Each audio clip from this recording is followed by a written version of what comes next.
It's time, ladies and gentlemen, for the 2018 PSAC Women's Volleyball Tournament, and the Seton Hill Griffins, fresh off of their first ever PSAC Division title, have gotten the number 3 seed, and they will be taking on a team that just 4 nights ago they played right here at the Catherine Mavis McKenna Center and won in 4 sets.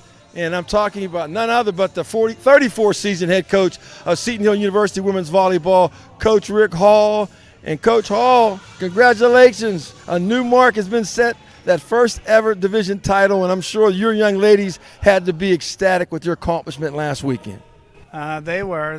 They know we have a lot of work to do, but we took it in stride. We were excited for the time when we found out, and then we knew we got right back to work. Speaking of this team, this group has really shown a lot over the course of the season to me. You see them, of course, all the time, but in the broadcast, certain players have really elevated their game. Before we talk about the one that has really come up big for you, I want to talk about a couple of these other young ladies. One, Jessica Hansen. When I talked to Jessica after the match on Saturday afternoon, one of the things I said was I was very impressed with her development from last year when she was getting some minutes to becoming a starter and playing very well defensively as your middle hitter, leading the team in blocks. But she's also shown she can put some points on the board on the attack. So let's talk a little bit about Jessica. Well, Jess is a physical specimen. She's a good player. She can jump just about as high as anybody. I mean, she sometimes over jumps on her blocks and gets used, but she can really dominate in the middle when she's on. As far as her offense goes, we've been working on that for the past 2 years. She's just starting to come into her own, hitting from both angles.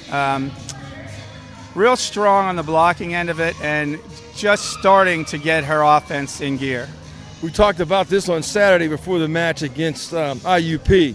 Young lady that's the lights turned on. I'm talking about your tallest one, the 6'3", right side from New Kensington, PA, Plum Borough, Rachel Satira. Yeah, Rachel makes a big difference on that right side because she's so long that when she gets up there, she presents a problem for any left fronts on the other side, just because even if she's by herself, she's so long and she spreads her arms out, she's taking up a big portion of that net. But usually we have that middle coming over and blocking with her. It puts up a big block. Sometimes it intimidates kids. They'll tip the ball. Sometimes they say it's do or die, and they slam it into her as hard as they can. But and her offense has really come around too. You never know where she's going to put the ball. Being a lefty on the right side, she's tough. She's tough to handle because she can put it inside the 3-meter line, or she can put it deep in any corner you want her to. Ohio has been a pretty good recruiting ground for you over the years, at least over my tenure, and you've got a couple of young ladies I got to ask you about. We're going to start with the young lady from Willoughby, Ohio, Willoughby South, Jillian LaVorse. And she's been playing so well this year, Rick, I've got to give her a nickname. So you'll hear me refer to her as Jillian. The Force is with us, LaVorse. Talk a little bit about her. And she'll love that. Okay. She's a real, she's a funny kid, and she's also somebody who doesn't get enough credit. She's been playing this will be her 3rd year now, and she's been playing a lot of volleyball. She's gotten better and better and better. Offensively, she can move the ball just about anywhere you want her to, hit off high hands, hit around blocks. Sometimes if she's singled up, she's as good as anybody. Her passing, I just don't understand it. Teams are serving her, and she's passing at a 2.5, 2.75 rate on serve receive. So I hope they just keep passing her because she can serve receive, she can play defense. She's a really good offensive player, and her blocking has come around. So we're hoping that it just continues to get better and better and better. Victoria with the K Farian, 3rd team all PSAC as a freshman. If I had a vote in it, I don't think there's 6 players better that would be on that first team this year. What's impressed me the most, and I'm visiting with head coach Rick Hall of the Seton Hill University Griffins, is how talented as an all-around player she is. Whether it's defending, whether it's attacking, whether it's helping out with the block, or doing terrific work behind the service line. She's a do-it-all type of performer, isn't she? She can do it all. Her nickname is Vic, and she's just excellent in every aspect of the game. You'll see her serves are tremendous.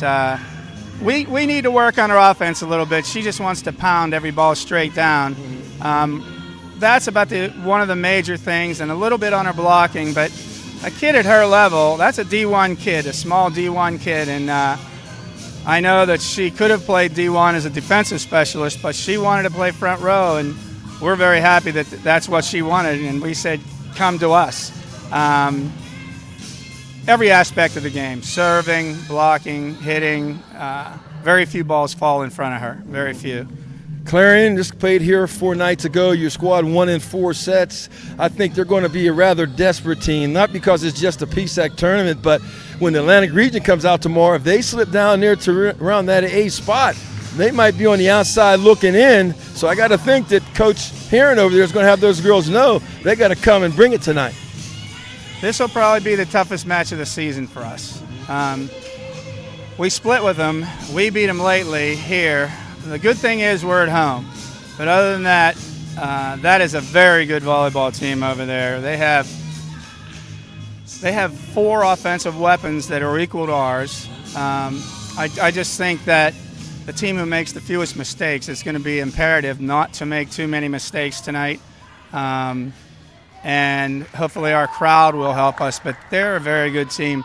I mean, there's us, them, and Cal all coming out of this side, and it just shows you the competition that we have to beat each other up week after week, because we play each other twice. Now this will be the 3rd time we play each other. Coach, speaking of the crowd advantage, one of the things that Dan and I have talked about this season is that when you get a good crowd in here, because of the size of the venue and where the fans are, how close, that becomes a more of an intimidating atmosphere than when you go to some of the big arenas such as Cal and IUP that are so cavernous that it doesn't have that same bit of a home court advantage. Do you feel like when the place is jumping and it's a red out night here tonight, that plays to your team's advantage? Oh, I think so. I think so to a certain extent. As long as everything stays calm, I mean, it will be rowdy here. I think it's all in good nature, but they are rooting for us. Between friends, family, all the kids that are here, and all the kids from Seton Hill, they're tremendous as far as fans go, and we love to have them here. Coach, best of luck tonight. Hopefully the results will be the ones that we want to see, and then it'll be on to the semifinals. And I was talking with Jason Green, your SID, earlier this evening about a couple years ago when there were 2 upsets in that first round, and your club was a 3 seed, ended up hosting the tournament. So maybe we might catch a little luck tonight with Gannon and Shippensburg. Well, we can only hope. Coach Rick Hall, best of luck. Thanks, Jonathan. That is head coach Rick Hall in his 34th season at the head mentor of the Griffins. And we'll take a short break. We'll be back with more of our pre-match show. You're watching the 2018 PSAC Women's Volleyball Tournament quarterfinal action from Greensburg, Pennsylvania, live on the Westmoreland Sports Network.